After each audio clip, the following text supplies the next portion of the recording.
আলহামদুলিল্লাহ, মহান রব্বুল আলামিনের দরবারে অসংখ্য অগণিত শুকরিয়া যে মহান রব্বুল আলামিন আমাদেরকে পবিত্র জুমার দিনে জুমার নামাজ আদায় করার জন্য আল্লাহ তাআলা মসজিদে আসার বসার তৌফিক দান করেছেন। এজন্য অন্তরের অন্তঃস্থল থেকে শুকর আদায় করে সকলে মিলে বলি আলহামদুলিল্লাহ। ওমান ইয়াশকুর ফাইন্নামা ইয়াশকুরু লিনাফসি ওমান কাফারা ফাইন্নাল্লাহা গনিয়্যুন আনিল আলামিন।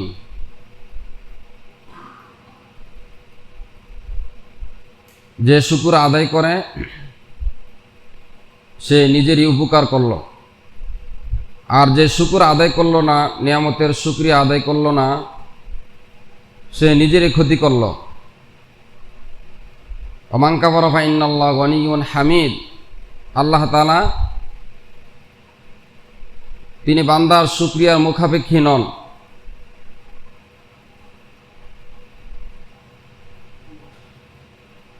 কেন শুকর আদায় করব? আল্লাহ তাআলা আমাদেরকে যে আল্লাহ তাআলার ঘরে আসার তৌফিক দান করেছেন, এজন্য শুকর আদায় করব। আল্লাহ তাআলা আরও বেশি থেকে বেশি নেক আমল করার, ইবাদত করার আল্লাহ তাআলা তৌফিক দান করবেন। লক্ষ কোটি দুরুদ ও সালাম রহমতুল্লিল আলামিন শফিউল মুজনবিন হযরত মুহাম্মদ মুস্তাফা সাল্লাল্লাহু আলাইহি ওয়াসাল্লামের উপর। যে আয়াতে কারিমা তেলাওয়াত করেছি এবং রাসূল করিম সাল্লাল্লাহু আলাইহি সাল্লামের হাদিস থেকে দুইটি হাদিস তেলাওয়াত করেছে, আল্লাহ তাআলা তৌফিক দান করলে এগুলোকে সামনে নিয়ে আলোচনা করার চেষ্টা করব। ওমা তাওফিকি ইল্লা বিল্লাহ। আল্লাহ রব্বুল আলামিন আমাদের সকলকে ইখলাসের সাথে বলার এবং আমল নিয়তে শোনার এবং বলার তৌফিক দান করুন। সকলে বলি আমিন। আমরা গত জুমায় শুনতেছিলাম ওহীর সূচনা, নবীজির উপর যখন ওহী অবতীর্ণ হয় কিভাবে অবতীর্ণ হয়েছে। সর্বপ্রথম যখন ওহী অবতীর্ণ হয়, ওহীর ওজন, ওহীর এত বার ছিল যে প্রচণ্ড শীতের সময় যখন ওহী অবতীর্ণ হতো, তো নবীজি সেই ওহীর ওজনে, ওহীর বারে ঘেমে যেতেন,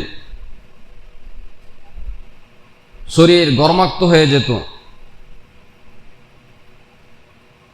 এমনকি হাদিসের মধ্যে আসছে, যখন নবীজি ওটের পিঠে সাওয়ার ছিলেন, ওটের পিঠে সাওয়ার অবস্থায় যখন ওহী অবতীর্ণ হতো, ওহীর ওজনের ভারে ওট সাথে সাথে সেখানে বসে যেত। তাহলে কি পরিমাণ ওজন ছিল। এজন্য শুরুতে নবীজি ভয় পেয়ে গেছেন। যখন জিবরাইল আলাইহিস সালাম জোরে চাপ দিলেন, তো নবীজি প্রথম অবস্থায় তিনি ভয় পেয়ে গেছেন। এজন্য বাড়িতে এসে আম্মাজান খাদিজাতুল কুবরাকে বলতেছে, আমার ভয় হচ্ছে। তো আম্মাজান খাদিজা রাদিয়াল্লাহু তাআলা আনহা নবীজিকে সাহস দিলেন যে ভয়ের কোনো কারণ নেই।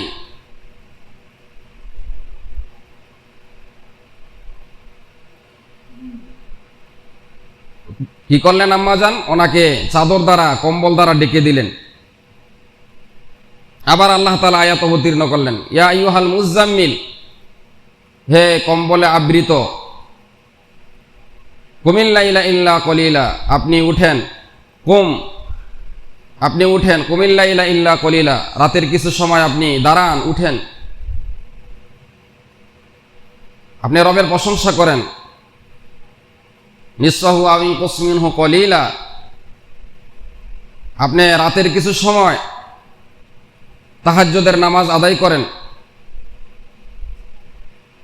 সূরা মুদ্দাসসির আল্লাহ তাআলা বলেন, ইয়া আইয়ুহাল মুদ্দাসসির, হে বস্ত্রাবৃত, হে চাদরা আবৃত। নবীজি যখন ভয় পেয়ে গেলেন, অসুস্থ হয়ে গেলেন, বাসায় এসে কম্বলে জড়িয়ে, চাদরে জড়িয়ে যখন তিনি ঘুমিয়ে গেলেন, আল্লাহ তাআলা আবার লক্ষ্য করে বলতেছেন, ইয়া আইয়ুহাল মুদ্দাসসির, হে কম্বলে আবৃত পয়গম্বর, কুম ফাআনজির, কম আপনি উঠেন, ফাআনজির এবং আপনার উম্মতকে, মানব জাতিকে আপনি কি করেন? ভয় দেখান, সতর্ক করেন। অরব্বাকা ফাকাব্বির, আপনি আপনার রবের প্রশংসা করুন। নবীজিকে আল্লাহ তাআলা আয়াত নাজিল করে বলতেছেন, আপনি আপনার প্রভুর, আপনার পালনকর্তার পবিত্রতা বর্ণনা করুন। অরব্বাকা ফাকাব্বির ও সিয়াবাকা ফাতাহহির, এবং আপনার পরিধানের যে কাপড়, জামা কাপড়, অরব্বাকা ফাকাব্বির ও সিয়াবাকা ফাতাহহির, আপনার পরিধানের কাপড়, জামা কাপড় আপনি পবিত্র রাখুন। ও সিয়াবাকা ফাতাহহির অর রুজজা ফাহজুর, এবং আপনি অপবিত্রতা থেকে দূরে থাকেন। তাহলে এখানে পবিত্রতার কথা বলেছেন, কারণ পবিত্রতা নবীজি হাদিসের মধ্যে বলেছেন আত-তুহুরু শাতরুল ঈমান, পবিত্রতা ঈমানের অঙ্গ। অন্য জায়গায় আল্লাহ তাআলা বলেন ইন্নাল্লাহা ইউহিব্বুত তাওয়াবিন ওয়া ইউহিব্বুল মুতাতাহহিরিন, নিশ্চয়ই আল্লাহ তাআলা পবিত্রতাকে পছন্দ করেন। ইউহিব্বুত তাওয়াবিন ওয়া ইউহিব্বুল মুতাতাহহিরিন, যারা পবিত্রতাকে পছন্দ করেন তাদেরকে আল্লাহ তাআলা পছন্দ করেন। এই জন্যে নবীজি যখন মক্কা থেকে মদিনায় হিজরত করে যাইতেছিলেন, 3 দিন গারে সাউরে অবস্থান করার পর যখন রওনা করলেন, পথিমধ্যে এক জায়গায় 14 দিন অবস্থান করেছিলেন। সেটাকে মসজিদে কুবা বলা হয়। সেই মসজিদে কুবায় কোনো ব্যক্তি যদি ঘর থেকে ওযু করে মসজিদে কুবায় গিয়ে 2 রাকাত নামাজ আদায় করে, নবীজি বলেন আল্লাহ তাআলা ওই বান্দার আমলনামায় একটি কবুল উমরার সওয়াব দান করবেন। বলি সুবহানাল্লাহ। সেই মসজিদে কুবা, এই কুবার মসজিদের যারা মুসল্লি ছিলেন তারা পুত পবিত্রতা বেশি পছন্দ করতেন। এজন্য আল্লাহ তাআলা তাদের পবিত্রতার প্রশংসা করেছেন। আল্লাহ তাআলা তাদের পবিত্রতার প্রশংসা করেছেন যে তারা সবসময় পবিত্র থাকত। কারণ পবিত্রতা এটা এমন একটা আমল। নবীজি একবার সফরে রওনা করলেন, কিছু দূর যাওয়ার পর সেখানে সাহাবাই কেরামকে নিয়ে অবস্থান করলেন, থামলেন। তো নবীজি দেখতে পেলেন যে সেখানে কবর দেখা যায়, 2টা কবর, দুটোটা কবরের মধ্যে আযাব হচ্ছে। তো নবীজি বললেন যে এই কবরে আযাব হচ্ছে, তবে কঠিন কোনো কারণে আযাব হচ্ছে না। 2টা কারণে তাদের কবরের মধ্যে আযাব হচ্ছে। তো নবীজি বলেন যে একটা কবরে আযাব হচ্ছে এই জন্যে যে তারা চগলখড়ি করত, এখানের কথা সেখানে লাগাইতো, সেখানের কথা এখানে লাগাইতো, সমাজে পরিবারে ফিতনা ফাসাদ সৃষ্টি করত, ঝগড়া বাঁধাই দিত, চগলখড়ি যেটাকে বলা হয়। এই কারণে এই কবরের মধ্যে আযাব হচ্ছে। তাহলে চগলখড়ির কারণে এই কবরের মধ্যে আযাব হচ্ছে, এটা নবীজি সাহাবায়ে কেরামকে বললেন। আর আরেকটা কবরের মধ্যে আযাব হচ্ছে এজন্যে যে তারা যখন তাদের কাজাই হাজত হতো, পেশাব পায়খানার জরুরত হতো, তখন তারা সেই পেশাব পায়খানা থেকে পরিপূর্ণভাবে পবিত্রতা অর্জন করত না। এজন্যে নামাজের পূর্ব শর্ত কি? আত-তুহুরু শাতরুল ঈমান, পবিত্রতা ঈমানের অঙ্গ। নামাজ বেহেশতের চাবি, অমিফতাহুস সালাতিত তুহুর, আর পবিত্রতা নামাজের চাবি। অজু ছাড়া নামাজ হবে? তাহলে নামাজ হলো বেহেশতের চাবি আর অজু হলো নামাজের চাবি। তো এই জন্যে এই কবরের মধ্যে আযাব হচ্ছে যে তারা পরিপূর্ণ পবিত্রতা অর্জন করত না, পেশাবের ছিটা থেকে তারা বাঁচত না। তাহলে কবরের মধ্যে নবীজি বলতেছেন যে তাদের কঠিন তেমন কোনো কাজের কারণে, কর্মের কারণে আযাব হচ্ছে না। একটা হলো চগলখড়ির কারণে তাদের কবরে আযাব হচ্ছে, আর একটা হলো অপবিত্রতা থেকে তারা পরিপূর্ণভাবে পবিত্রতা অর্জন না করার কারণে তাদের কবরে আযাব হচ্ছে। তাহলে এখান থেকে আমরা বুঝি, যখনই আমরা পবিত্রতা অর্জন করব তখন পরিপূর্ণ পবিত্রতা অর্জন করব, কারণ আল্লাহ তাআলা পবিত্রতাকে পছন্দ করেন। তো মসজিদে কোবা, যেটা নবীজি হিজরত করে মদিনায় যাওয়ার পথে যেখানে 14 দিন অবস্থান করেছিলেন, সেখান থেকে কিছু দূরে যখন তিনি গেলেন, সেখানে মসজিদে জুমা যেটাকে বলা হয়, নবীজি জীবনের প্রথম জুমা সেখানে আদায় করেন। যাওয়ার পথে প্রথম জুমার নামাজ আদায় করেন মসজিদে জুমা। এরপরে মসজিদে নববী, মদিনায় গিয়ে মসজিদে নববী নির্মাণ করেন। তাহলে যাওয়ার পথেও নবীজি মসজিদ নির্মাণ করেছেন, সফরের পথে। তাহলে আল্লাহ তাআলা বলতেছেন, ইয়া আইয়ুহাল মুদ্দাসসির কুম ফাআনজির, হে বস্ত্রে আবৃত, কুম ফাআনজির, আপনি উঠেন এবং মানুষকে সতর্ক করেন জাহান্নাম থেকে বাঁচার জন্য। অরব্বাকা ফাকাব্বির, আপনি আপনার প্রভু প্রশংসা করেন। ওসিয়াবাকা ফাতাহির, এবং আপনি পবিত্রতা অর্জন করেন। অর রুজা ফাহজুর, এবং অপবিত্রতা থেকে আপনি দূরে থাকেন। অরব্বাকা ফাকাব্বির, আল্লাহ তাআলা বলেছেন আপনি রবের প্রশংসা করেন। সূরা বনী ইসরাঈল আল্লাহ তাআলা বলেন, ওয়া ইম মিন শাইইন ইল্লা ইউসাব্বিহু বিহামদি ওয়ালাকিন লা ইয়াফকাহুনা তাসবিহাহুম, যে আল্লাহ তাআলার সৃষ্টিজীবের মধ্যে এমন কোন সৃষ্টিজীব নাই, এমন কোন মাখলুক নাই যে প্রাণী আল্লাহ তাআলার প্রশংসা করে না। অর্থাৎ সমস্ত কিছু, যদিও আমরা এটা দেখি না, কিন্তু প্রতিটা মাখলুক বলা হয় আমরা আমাদের দুই চোখে যা দেখি, মৃত জীবিত প্রতিটা বস্তু আল্লাহ তাআলার প্রশংসা করেন, তাসবিহ পাঠ করেন। ওয়ালাকিন লা তাফকাহুনা তাসবিহাহুম, কিন্তু তোমরা সেটা কি অনুধাবন করো না। আমাদের সেটা বুঝার আল্লাহ তাআলা শক্তি দেননি, এজন্য আমরা সেটা বুঝতে পারি না।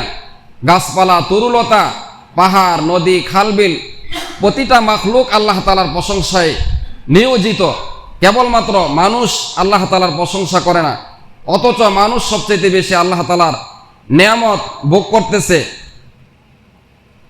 মানুষ প্রতিটা প্রাণী থেকে বেশি আল্লাহ তাআলার নেয়ামত উপভোগ করে, তারপর আল্লাহ তাআলার প্রশংসা সে করে না, অকৃতজ্ঞ।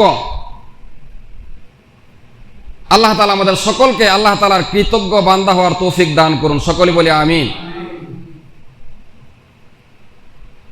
তো যে আয়াতে কারিমা তেলাওয়াত করেছি, এগুলোকে নিয়ে কিছু আলোচনা করব। আল্লাহ রাব্বুল আলামিন সূরা নিসার 93 আয়াতে আল্লাহ তাআলা বলেন, ওমাই ইয়াকতুল মুমিনাম মুতাআম্মিদান ফাজাযাউহু জাহান্নামু খালিদান ফিহা ওয়া গাদিবাল্লাহু আলাইহি ওয়া লাআনাহু ওয়া আ'আদ্দা লাহু আযাবান আযীমা। ওমাই ইয়াকতুল মুমিনান, যে ব্যক্তি কোনো মুসলমানকে, কোনো মুমিনকে হত্যা করে অন্যায়ভাবে, ইচ্ছাকৃত, নিরপরাধ মানুষকে, মুতাআম্মিদান ফাজাযাউহু জাহান্নাম, তার ফলাফল হলো, তার ঠিকানা কি জাহান্নাম। তা আল্লাহ তাআলার কালামের ঘোষণা, আল্লাহ তাআলার ঘোষণা, যে ব্যক্তি কোনো মুসলমানকে অন্যায়ভাবে, কোনো কারণ ছাড়া, কেসাস ছাড়া, অনর্থক হত্যা করে, মুতাআম্মিদান ফাজাযাউহু জাহান্নাম, তার বিচার হলো, তার ঠিকানা জাহান্নাম। সে নিজেকে জাহান্নামী বানায় ফেলল। শুধু তাই নয়, খালিদান ফিহা, সে জাহান্নামে চিরকাল থাকবে, লম্বা সময় সে জাহান্নামে থাকবে। যদিও সে মুমিন হয়ে থাকে অথবা নেককার হয়ে থাকে, আরেকজন নিরপরাধ মুসলমানকে হত্যা করার কারণে সে চিরকাল জাহান্নামে থাকবে। ওয়াগদিবাল্লাহু আলাইহি, শুধু তাই নয়, আল্লাহ তাআলা তার উপরে মৃত্যু পর্যন্ত, তার উপরে আল্লাহ তাআলার গদিবাল্লাহ, আল্লাহ তাআলার গুসা, আল্লাহ তাআলার রাগ, আল্লাহ তাআলার গজব তার উপরে অবধারিত। ওয়াগদিবাল্লাহু আলাইহি ওয়া লাআনাহু, এবং তার উপরে লানত, অভিশাপ আল্লাহ তাআলার পক্ষ থেকে। ওয়া আ'আদ্দা লাহু আযাবান আযীমা, আর তার জন্য কঠিন থেকে কঠিন শাস্তির ব্যবস্থা রয়েছে। এত কঠিন শাস্তি নিরপরাধ মানুষকে হত্যা করার কারণে, অথচ মানুষের মর্যাদা আল্লাহ তাআলার কাছে সবচেয়ে বেশি। মানুষকে আল্লাহ তাআলা সবচেয়ে সম্মানিত করে বানিয়েছেন। ওয়ালাকাদ কাররামনা বানি আদম, আমি আদমকে, মানব জাতিকে সবচেয়ে সম্মানিত করে আমি সৃষ্টি করেছি, বানিয়েছি। সেই মানুষ সৃষ্টির শ্রেষ্ঠ জীব হয়েও যেই অপরাধরা অন্য প্রাণীর মধ্যে পাওয়া যায় না। একটা কুকুর আরেকটা কুকুরকে সে হত্যা করে না, একটা গরু আরেকটা গরুকে হত্যা করে না, অথচ মানুষ সৃষ্টির শ্রেষ্ঠ জীব হওয়ার পরেও মানুষকে মানুষ প্রতিহিংসামূলকভাবে তার রাগ এবং গোস্বাকে দমন করার জন্যে হত্যা করতেছে। নিজের আপন আত্মীয় স্বজন, নিজের ভাই, নিজের মাকে, নিজের সন্তানকে কি জন্য হত্যা করতেছে? যে তাকে হত্যা করতে পারলে, তাকে মারতে পারলে সে সুখে থাকবে। না না, এটা ভুল ধারণা। মানুষের মধ্যে এত পরিমাণ হিংসা যে ভাইয়ের সাথে ভাইয়ের কোনো কারণে মন মালিন্য হয়েছে, বছরের পর বছর কথা বলে না। এই যে কারণে আমাদের আমল হবে না, আমল হয় না, এই হিংসার কারণে। আমরা অনেক নেক আমল করি, হজ করতেছি, যাকাত দিতেছি, 5 ওয়াক্ত নামাজ পড়ি, রমজানের রোজা রাখি, কিন্তু আমাদের মধ্যে যে হিংস্র স্বভাব, যেটা কোনো প্রাণীর মধ্যেও নাই, এর কারণে আমাদের ইবাদত হয় না, আমরা এটাকে খেয়াল করি না। আমি যদি আমার ভাইয়ের সাথে খারাপ সম্পর্ক রাখি, প্রতিবেশীর সাথে দুর্ব্যবহার করি, প্রতিবেশীকে কষ্ট দেই, নবীজি বলেছেন যে প্রতিবেশীকে কষ্ট দেয় সে জান্নাতে প্রবেশ করবে না। নবীজি বলেন যে আল্লাহ তাআলা আমাকে প্রতিবেশীর হক সম্পর্কে এত পরিমাণ আল্লাহ তাআলা তাগিদ দিয়েছেন, যখনই জিবরাইল আলাইহিস সালাতু ওয়াস সালাম তিনি ওহী নিয়ে আসতেন, তখনই প্রতিবেশীর হক সম্পর্কে আমাকে বলতেন। এমনকি এক পর্যায়ে আমি মনে করতাম যে প্রতিবেশীকে আমার একেবারে নিকটে বানাই দিবেন, এটাকে ওয়াজিব বানাই দিবেন। তাহলে প্রতিবেশীর উপরে প্রতিবেশীর কি হক? তাহলে নিজের রক্তের সম্পর্ক যারা ছিন্ন করবে হাসরের দিন, সেই রক্তের সম্পর্ক আল্লাহ তাআলার কাছে তার বিরুদ্ধে সুপারিশ করবে। এজন্য কেউ যদি চায় যে সে দুনিয়াতে অনেক সম্পদের মালিক হোক এবং লম্বা হায়াত চায়, তাহলে সে যেন আত্মীয়তার সম্পর্ক ঠিক রাখে। আর লম্বা হায়াত চায়, তাহলে সে যেন বেশি বেশি দান সদকা করে, তাহলে আল্লাহ তাআলা তার হায়াতকে বাড়িয়ে দিবেন। আর যারা রক্তের সম্পর্ক ছিন্ন করে, তার হায়াত কমে যায়, তার রিজিক কমে যায়।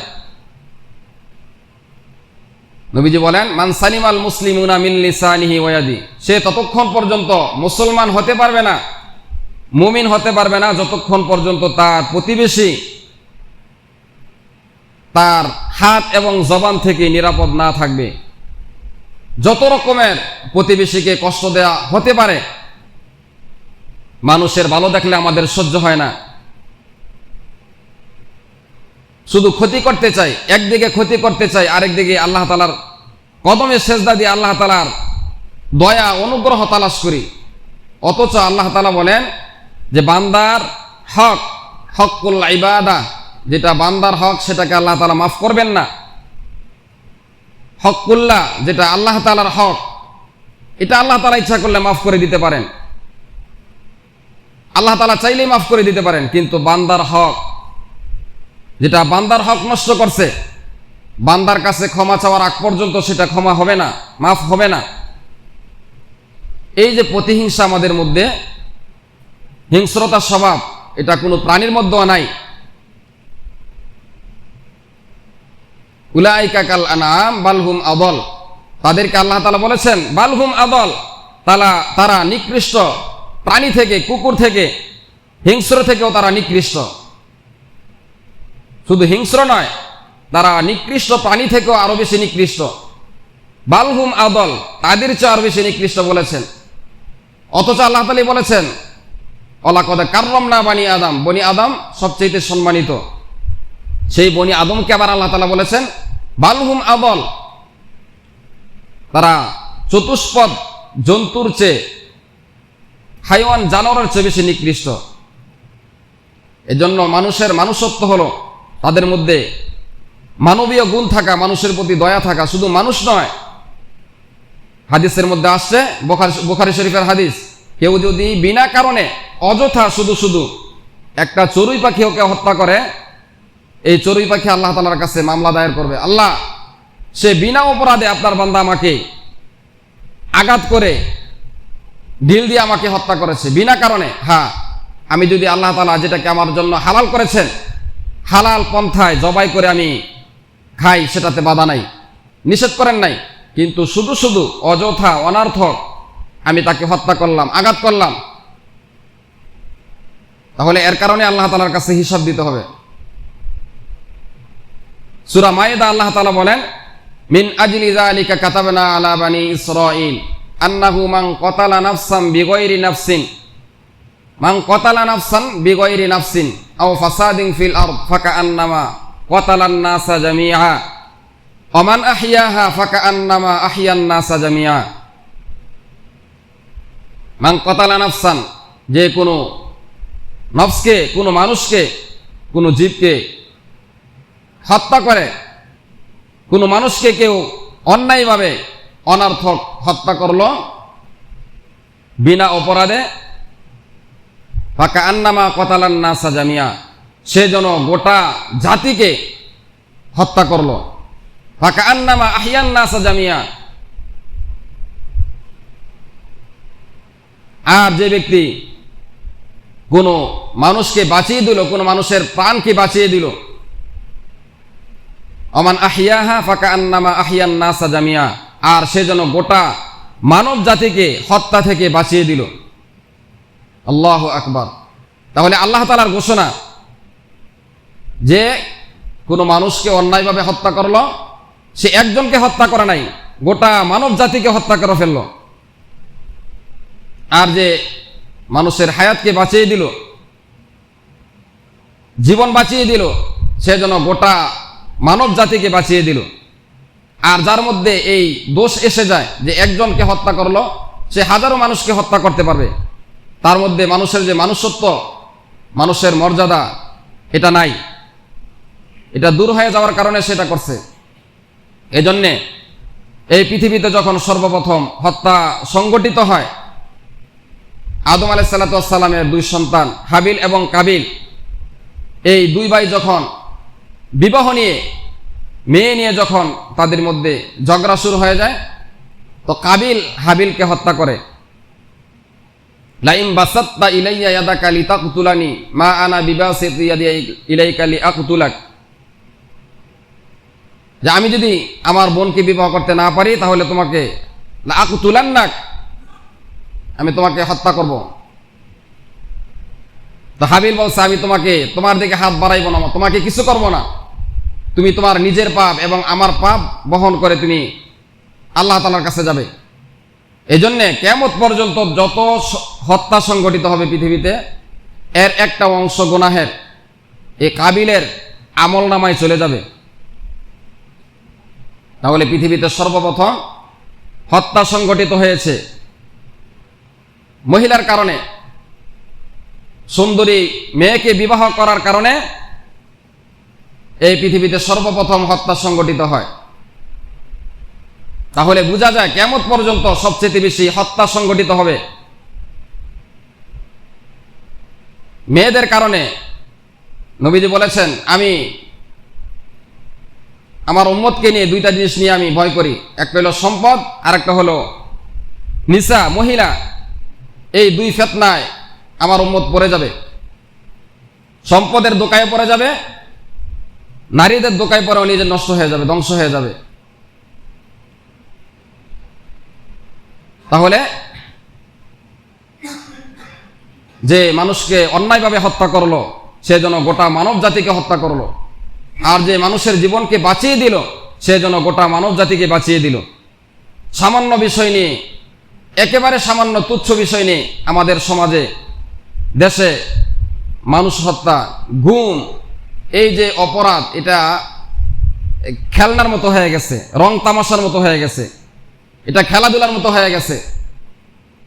প্রতিনিয়ত আমরা পত্রিকায় যে কোনোভাবে আমরা নিউজ শুনতে পাই, স্বামী স্ত্রীকে হত্যা করেছে, স্ত্রী স্বামীকে হত্যা করেছে, আপন ভাই আপন ভাইকে হত্যা করেছে, নিজের আপন সন্তানকে হত্যা করেছে।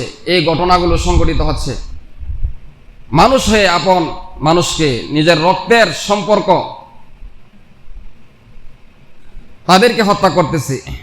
এই যে পশুত্ব মানুষের মধ্যে এসে গেছে, এগুলো কোত্থেকে আসছে?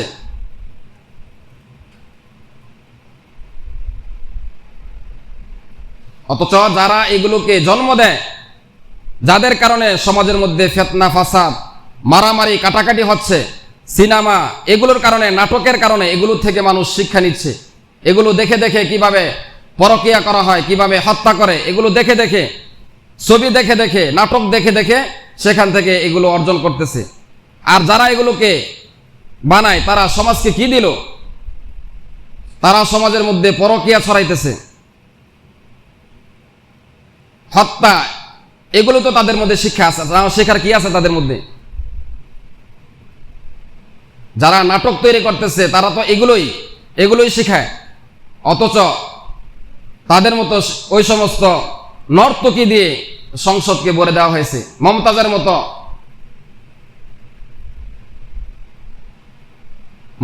মতো একজন মহিলা যে নাট্যকার, শিল্পী, তাকে আমরা জাতির নেতা বানাইছি, তাহলে আমাদের অধপতন হবে না কেন বলেন?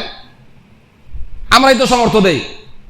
অথচ ওই জায়গায় যদি কোনো একজন দিনদার অথবা যারা ইসলাম চায় তারা সেখানে বসে, আমরা দিব না ভোট, বলে আমরাই বলবো যে হুজুরদের এটা কাজ না। অথচ অপরদিকে আমরা সমাজে শান্তি চাই, বিশৃঙ্খলা চাই না।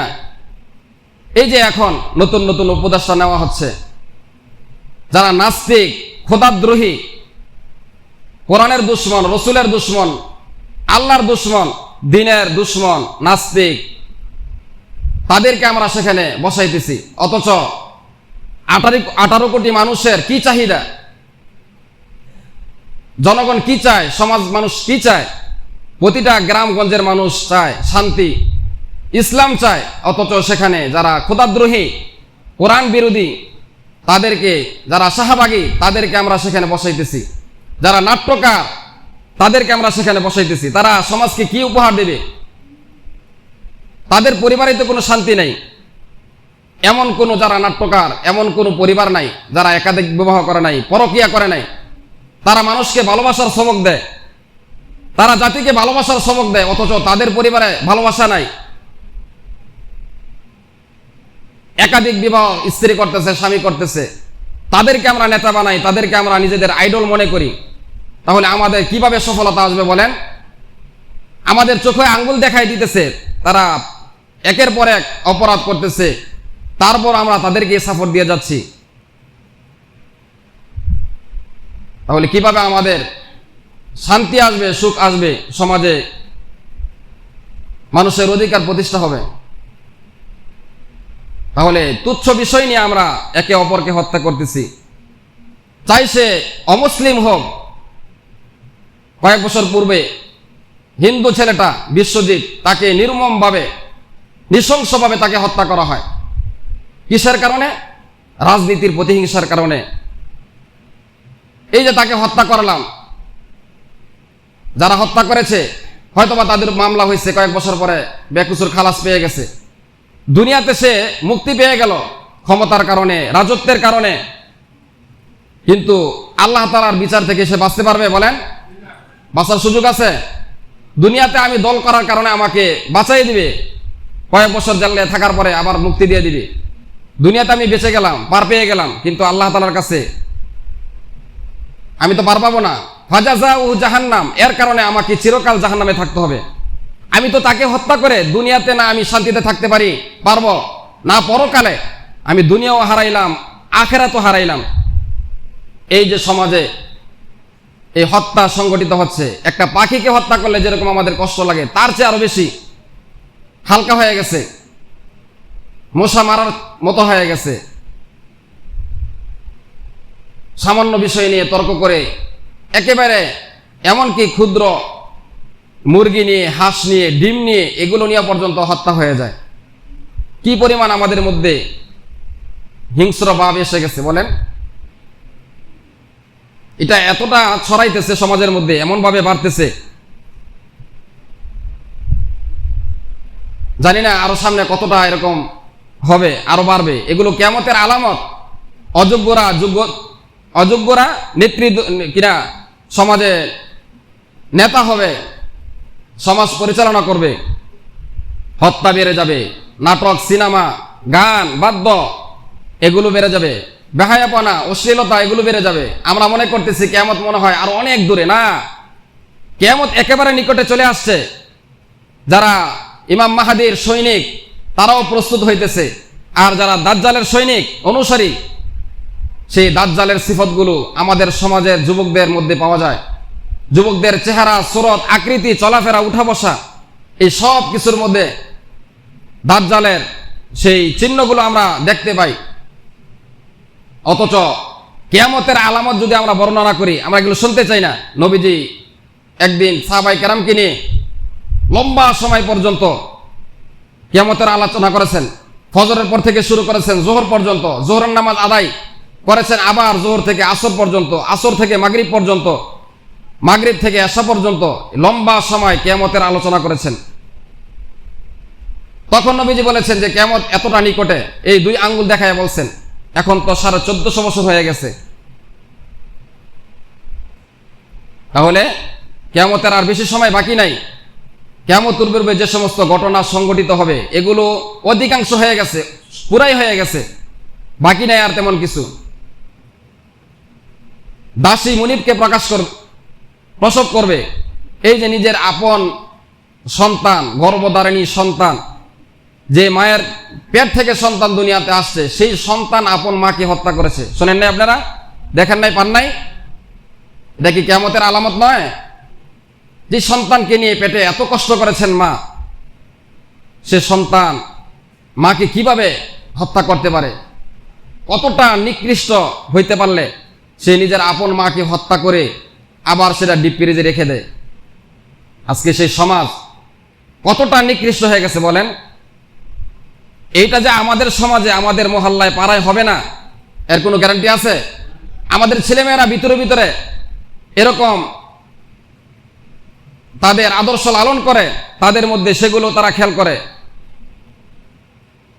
বাবার কথা শুনে না, মার কথা শুনে না সন্তান। মা বাবা তো সন্তানের অকল্যাণ চায় না, কল্যাণই চায়, কিন্তু সন্তান সেটা বুঝে না। সন্তান সেটা বুঝে না। পরিবেশ, সমাজ এতটা নিকৃষ্ট হয়ে গেছে, এতটা নষ্ট হয়ে গেছে যে ভালোটা বুঝতে চায় না, মন্দটাই সেই বুঝে। মন্দ মা বাবা কি বলে সেটাকে সে বুঝে না, খেয়াল করে না। এই যে ছেলেটা নিজের আপন গর্ভধারিণী মাকে নির্মমভাবে হত্যা করে আবার ফ্রিজে রেখে দেয়, কতটা তার মধ্যে পাশবিকতা হলে সেইটা কাজটা করতে পারে। এটাও সংগঠিত হয়েছে একটা মেয়ের কারণে। এই ছেলেটা একটা মেয়েকে বিবাহ করবে, মা রাজি না, বাবা রাজি না। কারণ মা বাবা তো জানে যে তার জন্য এখানে কল্যাণ নাই, তার ক্ষতি হবে, কিন্তু সে এটা বুঝতেছে না।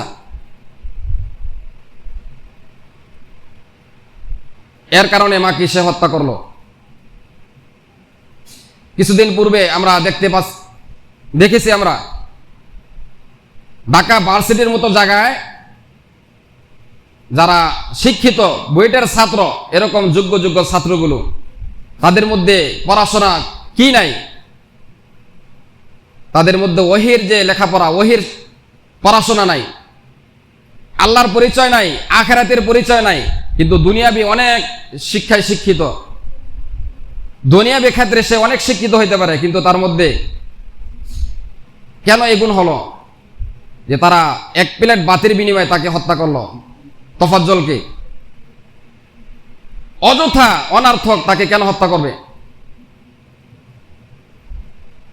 এই ছেলেটাকে কেন নির্মমভাবে হত্যা করবে? যৌক্তিক কারণও যদি হয়, তারপরও তাদেরকে মাফ করার কথা আসছে। ওয়ালাকুম ফিল কিসাসি ফিল হায়াতিদ দুনিয়া, যে মানুষ হত্যার বিনিময়ে হত্যা, সেখানেও কিসাস আছে। কিন্তু সামান্য বিষয় নিয়ে আমরা সমাজে এরকম হয়েছে। এগুলো হওয়ার কারণ হলো সমাজে ইসলামী হুকুমত নাই, আল্লাহ তাআলার বিধানের তোয়াক্কা করি না, এজন্য এই ঘটনাগুলো সংঘটিত হইতেছে। এই যে আরেকটা মেয়ে,